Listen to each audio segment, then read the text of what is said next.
সুরঙ্গমার সাথে আরণ্যকের রয়েছে অনেক গভীর সম্পর্ক। একসময় গরিমাকে উজাড় করে ভালোবেসেছিল আরণ্যক, কিন্তু হঠাৎ করেই তার ভালোবাসা বদলে যায় রোশনাইয়ের প্রতি। কিন্তু তাই বলে গরিমাকেও ছাড়েনি সে, আবার বিয়ে করেছে গরিমাকে, কিন্তু এখন আবার ফিরে যেতে চায় রোশনাইয়ের কাছে।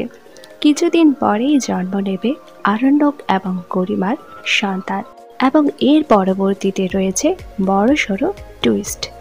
বিয়ে না করেও রোশনাই এবং আরণ্যকেরও একটি কন্যা সন্তান হবে, যার ফলে আরণ্যকের চরিত্রটি পুরোটাই মিলে যায় তার শাশুড়ি সুরঙ্গমার সাথে। সুরঙ্গমা এবং তার স্বামীর সন্তান গরিমা, অন্যদিকে সুরঙ্গমা এবং তার প্রেমিকের সন্তান রোশনাই। ঠিক যেন সুরঙ্গমা চরিত্রকেই রিপিট করছে আরণ্যক। জামাই এবং শাশুড়ির মধ্যে সম্পর্কের এই মিল নিয়ে আপনাদের কি বক্তব্য তা নিচে কমেন্ট করে জানান।